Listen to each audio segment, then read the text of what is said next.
Welcome to CBD Drip. My name is Josh. I'm a California distributor for this exciting new product and made this quick video to help educate the staff and customers about the product as well as answer any questions you first-time users may have. Here is what we will be going over today. I have timed the different segments of this video in case you would like to skip ahead to view only certain sections of interest. Here they are. If not, then enjoy the show.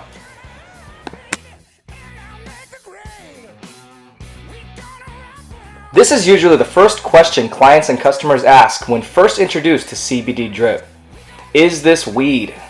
The answer is no. Quite the opposite, actually. The first thing you need to know to answer this question is the difference between the hemp plant and the marijuana plant. Both plants are members of the Cannabis sativa family, but are completely different genetically. For example, oranges and lemons are both members of the citrus family, but are extremely different genetically.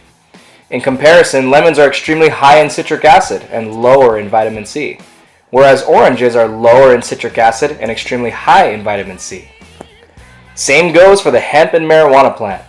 Both plants contain two main active ingredients, THC and CBD. Tetrahydrocannabinol, or THC, is the chemical that makes you feel high. Cannabidiol, or CBD, is the chemical that does not get you high, but contains a vast amount of medicinal properties. In fact, studies show that CBD will actually counteract the psychoactive effects of THC. This anti-weed property separates hemp and marijuana even further. Now, marijuana is bred specifically to have extremely high levels of THC and low CBD, whereas hemp is bred to have high levels of CBD and extremely low levels of THC. So low, in fact, that if a plant contains more than 0.3% THC, it cannot be called a hemp plant. It must be considered a marijuana plant. Even though it's used for medical purposes, marijuana is mostly recreational. Hemp has absolutely no recreational value. Hemp is used for clothing, food, fuel, rope, oils, plastic, medicines, paper, livestock bedding, feed, housing, body care products, chemical cleanup, butter, cheese. There are literally over 50,000 known uses for the hemp plant. If I sat here and told you all of hemp's uses at 1 use per second, it would take me 14 hours. Hemp seeds are extremely nutritious. Just 1 tablespoon contains 14 grams of protein. That's why they make protein powder out of it. You can buy it at any Sprouts, Whole Foods market, or vitamin shop. There is no plant on earth that can produce more paper per acre than hemp. According to the U.S. Department of Agriculture, hemp produces 4 times more paper per acre than trees. Trees take centuries to grow, but within 4 months, hemp fully matures and stands 10 to 20 feet tall, ready for harvest. Talk about saving the trees. We only have 5% of virgin forests left in the United States. Hemp can grow in poor soil conditions. It naturally repels weeds and insects, meaning there's no need for harsh pesticides. It requires less chemicals to make hemp paper and doesn't require toxic bleaching to whiten it, which means less pollution. Hemp even absorbs 4 times more carbon dioxide than trees per acre. Mind you, the U.S. paper companies are the 3rd largest industrial polluters in the country. So what's the biggest difference between hemp and marijuana? Well, hemp is legal in all 50 states to be imported and consumed by anyone in America. Marijuana is illegal and only given to federally regulated medical patients.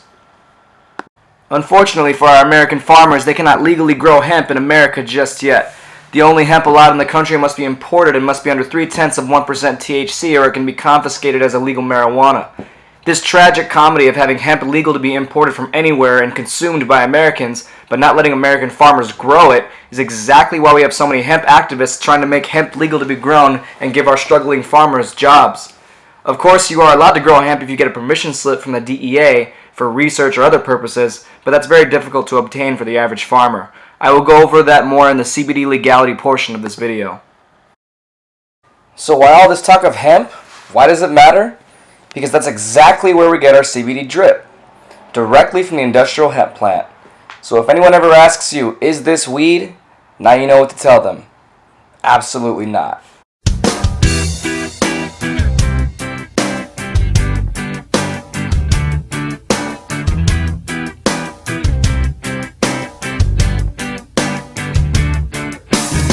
Believe it or not, hemp actually shaped our country's early economy. Christopher Columbus discovered America using hemp-made canvas sails and ropes. Van Gogh, along with other artists of his time, painted on hemp canvas. Even the word canvas originates from the French word canavas, Latin word canapasias, and the Greek word cannabis, which literally means made from hemp. In the early 1600s, the original American colonies were required by law to grow hemp on their farms for its array of uses. They were even allowed to pay taxes with it. It was such a valuable cash crop. In 1776, prior to July 4th, the Declaration of Independence was drafted twice on hemp paper. After the Naval Act of 1794, the 44-gun USS Constitution was built. It required over 120,000 pounds of the strongest hemp fiber to make ropes, sails, and many other components of the ship. Since hemp was the toughest fiber on Earth at the time and completely water resistant, she was durable as a bull. No other opposing ships at that time were built that strong. After winning 5 battles in the War of 1812 against the British, she gained the nickname Old Ironsides. She remains a fully commissioned Navy ship to this day. That's not even the half of it. The American Revolution required so much hemp fiber that Virginia, home of America's main hemp mills, produced over 20,000 acres annually for our warships, ropes, food, oil, homespun clothing, and medicine. The original Betsy Ross flag was completely made from hemp fiber. George Washington grew hemp and encouraged all American citizens to be patriotic and grow as much hemp as possible to build the wealth of the new nation. Even Thomas Jefferson grew hemp and invented unique tools to help cultivate the plant easier. In 1914, the government was so proud of our hemp industry that they printed Americans cultivating and harvesting hemp on the back of our $10 bill. Henry Ford in 1941 built his Model T car with hemp fiber plastic panels that were 10 times more durable than steel. Not only that, it was built to run on hemp oil fuel. Henry Ford nicknamed his car the car grown from the soil.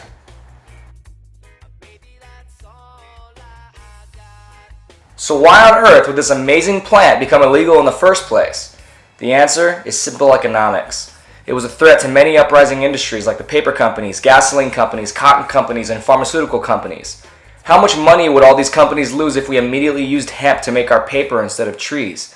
Hemp fuel for our cars instead of gasoline? Hemp fiber for clothes instead of cotton? Or grew hemp in our backyards for medicinal CBD to relieve pain, depression, and hundreds of other ailments instead of buy truckloads of pain meds and antidepressants? Will they go out of business? How much damage do these crazy new drugs on TV do to your body? They fix one problem and create new ones in other organs. Everyone has seen those commercials. Abilify is not for everyone. Call your doctor if your depression worsens or you have unusual changes in behavior or thoughts of suicide. Antidepressants can increase these in children, teens, and young adults. Elderly dementia patients taking Abilify have an increased risk of death or stroke. Call your doctor if you have high fever, stiff muscles, and confusion to address a possible life-threatening condition, or if you have uncontrollable muscle movements, as these could become permanent. Have uncontrollable muscle movements, as these could become permanent.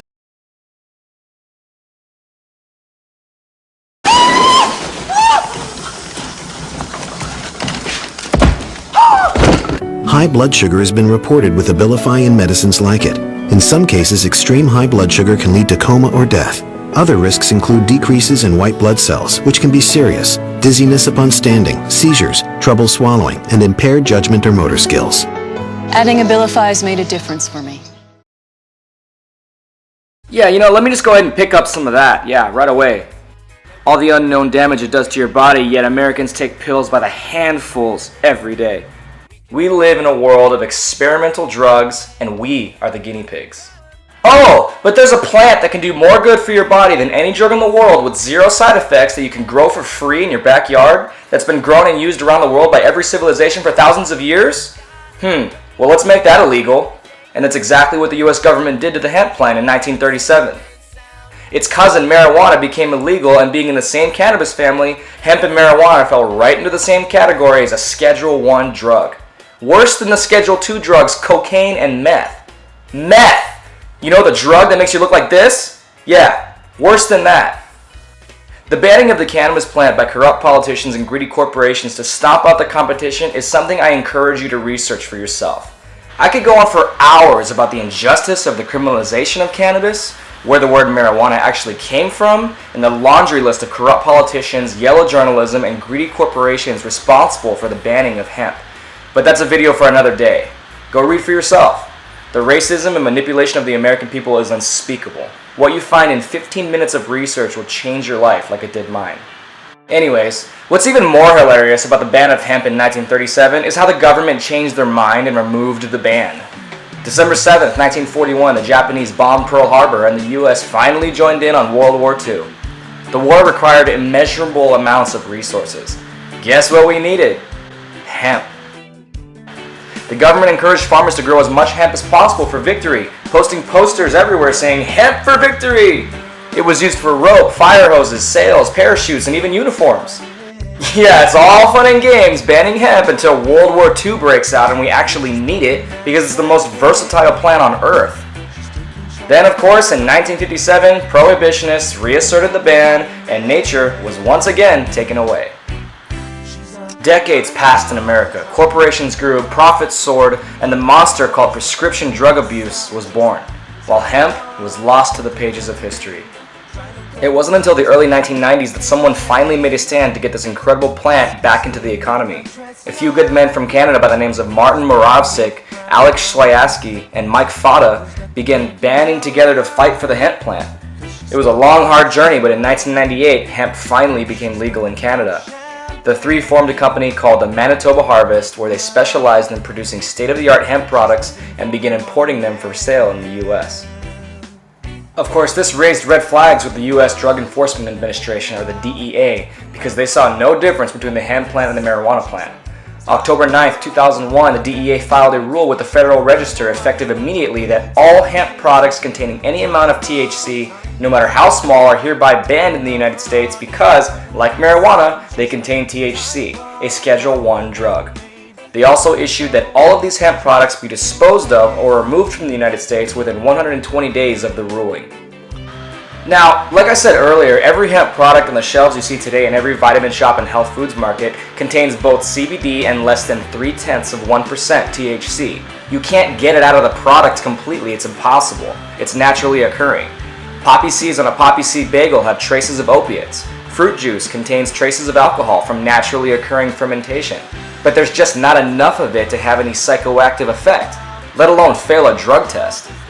This was the stance taken by the Hemp Industries Association, or HIA, against the DEA. The HIA immediately used this evidence to fight the DEA's rule, and on March 7, 2002, the U.S. Ninth Circuit Court of Appeals granted them the right to continue selling hemp products until the case was further investigated. March 21, 2003, the DEA yet again filed a rule to ban all hemp products from the United States, this time calling it a final rule, basically a my way or the highway rule. Funny how they never went after poppy seed bagels for traces of opiates. Merca's gotta have them bagels! On March 28, 2003, just 1 week later, the HIA again filed an appeal with the Ninth Circuit Court, and a trial was scheduled for a final decision on the matter. February 6, 2004, Judge Betty Fletcher of the United States Ninth Circuit Court of Appeals brought down the hammer in favor of the Hemp Industries Association. These were her exact words quoted from the court case. The DEA cannot regulate naturally occurring THC not contained within or derived from marijuana, i.e., non-psychoactive hemp is not included in Schedule I. The DEA has no authority to regulate drugs that are not scheduled, and it has not followed procedures required to schedule a substance. The DEA's definition of THC contravenes the unambiguously expressed intent of Congress in the Controlled Substances Act and cannot be upheld. Basically, the court is yelling at the DEA, saying that they are literally twisting the original definition of THC defined by Congress for their own benefit without following proper procedure, and to lay off the hemp people because no one's getting high off this stuff. Bam! That's what I'm talking about. September 28, 2004, the HIA officially won the battle when the DEA declined to appeal the court decision. Haha, what else can they do? What can you do? Sweet victory for the hemp plant. Now, this decision does protect the sale of imported hemp products in the US, but like I said earlier in the video, our farmers still can't grow it. It's sad, I know. That's why I became a hemp activist, because if hemp can be imported from anywhere and we are allowed to consume it, then why can't our struggling farmers grow it? It doesn't make any sense. It just puts American money in other countries' pockets while Americans sit here over $18 trillion in debt watching the value of our dollar drop every year. Hemp could get us back on our feet if American farmers could grow it and it became an industry. Don't worry, hemp will be legally growable again slowly but surely. It just takes time. Time and support from the people like me and you. Just like the prohibition of alcohol from 1920 to 1933 actually hurt our economy way more than it helped it, the end of its prohibition ironically helped us get out of the Great Depression. It just took time and a lot of pissed off Americans to end it. So here's the final question. Is CBD legal? If it comes from the hemp plant, yes, it is absolutely legal. Now mind you, you can get CBD and THC from a marijuana plant. You can pull it out and eat it or vape it or whatever. That's marijuana CBD and marijuana THC. Marijuana CBD and THC is illegal, so it all depends on where the ingredients come from. You can thank the HIA versus DEA victory in 2004 for that one. We now have a hemp-based CBD product tailor-made for the vape community, CBD Drip, with less than 1/10 of 1% THC. That's 3 times less than the hemp limit. Here's the website for a hemp food product made by Nutiva that I picked up from Whole Foods Market. They confirm the THC in their products is barely measurable. Here's a website for hemp protein powder used by athletes, stating hemp contains less than 0.3% THC. Then both websites go on describing the differences between the hemp and the marijuana plant. It's like an ongoing battle attempting to change people's views who hear weed and illegal the second they hear the word hemp, which is honestly 80% of the people I run into. Just to prove the product is legitimate, we CBD Drip distributors drug tested ourselves at a clinic so our clients and customers would feel more comfortable vaping it. Please see our drug test results video in the link below showing the results of all our drug screenings after months and months of regular use. Hope you enjoyed this video, and remember, do your own research and see how hemp became the most misunderstood plant on earth. Ride the CBD wave with us and vote for hemp. The vape industry lives to see a customer throw away their last pack of cigarettes. Well, CBD Drip lives to see a customer throw away their mountain of prescription meds. Check out cbddrip.com for testimonials. The #1 killer in the country? It beat out AIDS, heroin, crack, cocaine, alcohol, car accidents, fire, and murder combined. Tobacco. There are no deaths from cannabis use anywhere. You can't find one. The most profitable industry in the United States is pharmaceutical. Dollars involved is just staggering. Is there a product out there today that provides as many medical benefits as cannabis? No. It remains an unutilized major resource. The way to riches in the pharmaceutical industry is to have a drug which can be patented. In 1930, it wasn't possible to patent plants. And that's the reason that Pharma never picked up on this, because by synthesizing and owning compounds, that's where the profit motive comes into the pharmaceutical industry. The patent in the United States lasts for 20 years. Well, you can charge whatever you want at that time, and that's where you make the killing. There's no money to be made off natural plants. If you can use a natural medicine that you can grow in your own home, which costs pennies to use, you're going to do that. You need water and dirt. Not only that, you have that plant forever. Prime motivation behind any drug company is to make money, and as much money as possible. They're corporations, and corporations, everybody knows that it's like that diffusion of responsibility thing. There's so many people working for corporations that they lose their humanity. So those are potential customers for these pharmaceutical companies that are not there if they're using a natural plant. It's unlimited. You grow more, you get more medicine. Pharmaceutical companies don't want you growing your own medicine. We should be making use of this plant. And really, that's all I can say. The restriction, the prohibition is all, in my mind, just stupidity. And I don't condone stupidity. Jaden has a rare form of epilepsy called Dravet syndrome. There's only been 800 people diagnosed that know they have Dravet syndrome. It comes from the SCNA1 gene. It's a sodium channel in the brain. It doesn't distribute sodium correctly. So it causes myoclonic seizures, infantile spasms, and the seizures change. And he's had grand mals, petit mals, head drops, different types of seizures that we can't even name them. Dravet syndrome is the most rare and catastrophic epilepsy and life-threatening epilepsy out there. Since I started CBD medical cannabis, my son hasn't been in an ambulance. Before that, he's been in an ambulance 45 times. Just that by itself should say something. On top of that, we've lowered the medications. My son is comprehending better and becoming a human being again. He's not sleeping all day or in pain all day or suffering all day. He's happy. And that's all I want to see is my son happy, and hopefully be able to say, "I love you, Dad." That's my true goal. But these are the things that that I'm thankful for, that CBD medical cannabis has saved my son's life. So Charlotte has Dravet syndrome. It's a severe pediatric epilepsy. The seizures when they start with Dravet are status. They don't stop on their own, so they're 20 minutes or 30 minutes or longer. I think her first one was about a half hour. Every seizure after that for 2.5 years was a status seizure, and some were 4 hours long, 2 hours long, and at that point she's intubated in the ER, in the pediatric ICU, and medicine doesn't stop them. So that's we went through that for about 2.5 years. We got diagnosed at 2.5 years old. It was a race against time. Many Dravet kids die young, in early childhood. Charlotte was almost 3. For the next 2 years, the Figgies tried everything. Strange diets, acupuncture, and dozens of powerful drugs like Valium, Ativan, phenobarbital. But nothing seemed to help. Even worse, some of the medications nearly killed her. After 1 dose, she stops breathing, and after 2 doses, her heart will stop. Did you have to do CPR then on her yourself? Yes. I remember when her heart stopped and I had her pulse, and I lost her pulse. There was just nothing. The ambulance is on its way. She survived.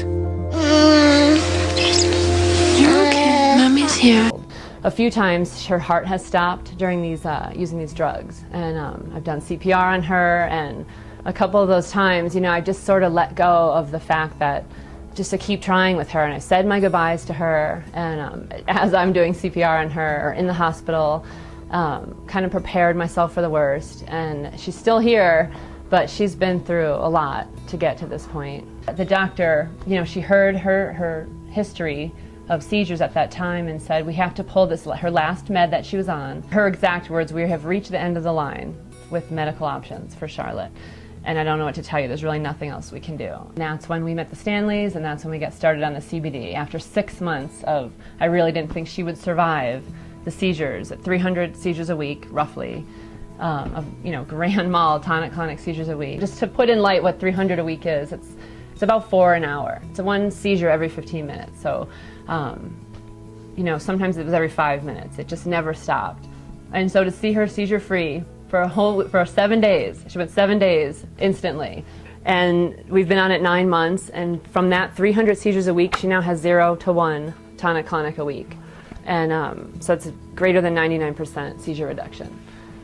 And it's amazing. It's just absolutely amazing. To think that she wasn't going to survive, and look at her now, she has a life.